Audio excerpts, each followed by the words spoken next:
ಜೊತೆಗೆ ಆರ್ ಅಶೋಕ್ ವಿಪಕ್ಷ ನಾಯಕ ಮಾತನಾಡಿದರೆ ಅಭ್ಯರ್ಥಿ ಆಯ್ಕೆ ತಡವಾಗಿದ್ದೆ ನಮ್ಮ ಸೋಲಿಗೆ ಕಾರಣ ಅನ್ನುವಂತ ಮಾತನ್ನ ಈಗ ವಿಪಕ್ಷ ನಾಯಕ ಆರ್ ಅಶೋಕ್ ಹೇಳ್ತಾ ಇದ್ದಾರೆ. ವಿಪಕ್ಷ ನಾಯಕ ಬೆಂಗಳೂರಿನಲ್ಲಿ ಮಾತನಾಡಿದ್ದಾರೆ ಅಶೋಕ್. ಈ ಒಂದು ಸಂದರ್ಭದಲ್ಲಿ ನಾವು ಆಯ್ಕೆ ಮಾಡಿದ್ ಲೇಟ್ ಆಯ್ತು. 1 ವರ್ಷ 6 ತಿಂಗಳ ಹಿಂದೆ ಅಭ್ಯರ್ಥಿ ಘೋಷಣೆ ಮಾಡಬೇಕಾಗಿತ್ತು ಅಂತ. 1 ವರ್ಷದ ಹಿಂದೆ ಬೈ ಎಲೆಕ್ಷನ್ ಆಗತ್ತೆ ಅಂತಾನೆ ಗೊತ್ತಿರಲಿಲ್ಲ. ಬೊಮ್ಮಾಯಿ ಇದ್ರು ಅಥವಾ ಚನ್ನಪಟ್ಟಣನೋ ಗೊತ್ತಿರಲಿಲ್ಲ. ಚುನಾವಣೆ ಘೋಷಣೆ ಆದ್ಮೇಲೆ ಅಭ್ಯರ್ಥಿ ಆಯ್ಕೆ ಮಾಡಬೇಕಾಗಿತ್ತು. ಬೇಗ ಅಭ್ಯರ್ಥಿ ಘೋಷಿಸಿದ್ದು ಕಾಂಗ್ರೆಸ್ಗೆ ಪ್ಲಸ್ ಆಗಿದೆ ಅನ್ನುವಂತ ಮಾತನ್ನ ಈಗ ಹೇಳ್ತಾ ಇದ್ದಾರೆ. ಈಗಿನ ಟ್ರೆಂಡ್ ಪ್ರಕಾರ ಬಿಜೆಪಿಗೆ 3 ಕ್ಷೇತ್ರಗಳು ಕೂಡ ಹಿನ್ನಡೆ ಇದೆ. ನಾವು ಶಿಗ್ಗಾವಿ ಗೆಲ್ತೀರಿ ಅಂತಲೂ ಸಮೀಕ್ಷೆಗಳು ಹೇಳಿತ್ತು. ನಮಗೂ ಹೋಪ್ಸ್ ಇತ್ತು. ಮತ್ತು ಚನ್ನಪಟ್ಟಣ ಕೂಡ ಒಳ್ಳೆ ಫೈಟ್ ಇತ್ತು. ಬಟ್ 2 ಕ್ಷೇತ್ರದಲ್ಲಿ ನಾವು ಕಾಂಗ್ರೆಸ್ ಲೀಡ್ ಆಗ್ತಾ ಇದೆ.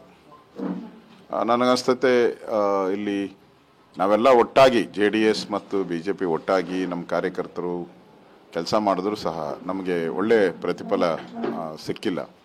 ನ್ಯಾಚುರಲಾಗಿ ಕಾಂಗ್ರೆಸ್ ರೂಲಿಂಗ್ ಇದ್ದಾಗ ಅವ್ರಿಗೆ ಬೆನಿಫಿಟ್ ಆಗೇ ಆಗ್ತೈತೆ. ಯಾವುದೇ ರೂಲಿಂಗ್ ಪಾರ್ಟಿ ಹಿಂದೆ ನಮ್ಮ ಸರ್ಕಾರ ಇದ್ದಾಗೂ ಕೂಡ ನಾವೆಲ್ಲ ಬೈ ಎಲೆಕ್ಷನಲ್ಲೂ ನಾವು ಗೆದ್ದಿದ್ದೀರಿ. ಸೊ ಅದರಿಂದ ಇದೇನು ಮಾನದಂಡ ಅಂತ ಏನೂ ಆಗಲ್ಲ. ರೂಲಿಂಗ್ ಪಾರ್ಟಿ ಇರೋವಂಥದ್ದು ನ್ಯಾಚುರಲಾಗಿ ಗೆಲ್ತಾರೆ. ಬೈ ಎಲೆಕ್ಷನ್ಸಲ್ಲಿ ಗೆದ್ದಿದ್ದಾರೆ ಅಷ್ಟೇ. ಇದರಲ್ಲಿ ಏನು ವಿಶೇಷ ಇಲ್ಲ. ನಮ್ಗೆ ಹೋಪ್ಸ್ ಇತ್ತು. ಶಿಗ್ಗಾವಿ ಮತ್ತು ಚನ್ನಪಟ್ಟಣ ಅಲ್ಲಿ ಹಿನ್ನಡೆ ಆಗಿರೋದು. ಇನ್ನಷ್ಟು ಕೆಲಸ ಮಾಡಬೇಕು ಅನ್ನೋ ಒಂದು ಸಂದೇಶ ಜನ ಕೊಟ್ಟಿದ್ದಾರೆ. ಕೇಂದ್ರ ಸಚಿವ ಕುಮಾರಸ್ವಾಮಿ ಅವರಿಗೆ ಹಿನ್ನಡೆ ಅಲ್ವಾ ಇದು? ಚನ್ನಪಟ್ಟಣದಲ್ಲಿ ಈಗ ನಿಖಿಲ್ ಕುಮಾರಸ್ವಾಮಿ ಸೋಲಿನ ಹಂತದಲ್ಲಿರುವಂಥದ್ದು. ನಮ್ಮದು 2 ಕ್ಷೇತ್ರದಲ್ಲೂ ಶಿಗ್ಗಾವಿ ಮತ್ತು ಚನ್ನಪಟ್ಟಣ 2 ಕ್ಷೇತ್ರದಲ್ಲೂ ಕೊನೆಯವರೆಗೂ ನಾವು ಅಭ್ಯರ್ಥಿಗಳನ್ನು ಫೈನಲೈಸ್ ಮಾಡಲೇ ಇಲ್ಲ.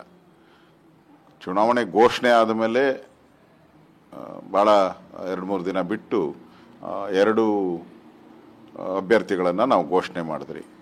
ಆದರೆ ಕಾಂಗ್ರೆಸ್ ಅವರು ಬೇಗ ಅವರ ಚುನಾವಣೆ ಅಭ್ಯರ್ಥಿಗಳನ್ನು ಘೋಷಣೆ ಮಾಡಿದ್ರು.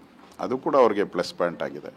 ಶಿಗ್ಗಾವಿಯಲ್ಲೂ ಕೂಡ ನಾವು ಪ್ರಾರಂಭದಿಂದ ನಾವೇ ಅಲ್ಲಿ ಸಂಘಟನೆ ಮಾಡಿದರೆ ಇನ್ನಷ್ಟು ಒಳ್ಳೆ ರಿಸಲ್ಟ್ ಬರ್ಬೋದಾಯಿತು. ಚನ್ನಪಟ್ಟಣದಲ್ಲೂ ಅಷ್ಟೇ ನಾವೇ ಪ್ರಾರಂಭದಲ್ಲೇ ಅದಕ್ಕೆ ಒಂದು ರೂಪ ಕೊಟ್ಟಿದ್ರೆ ಇನ್ನೊಂದಷ್ಟು ಬರ್ತಾಯಿತ್ತು. ಕೊನೆ ಸ್ಟೇಜಲ್ಲಿ ನಾವು ಚುನಾವಣೆಗೆ ಎಂಟ್ರಿ ಆದ್ರಿ.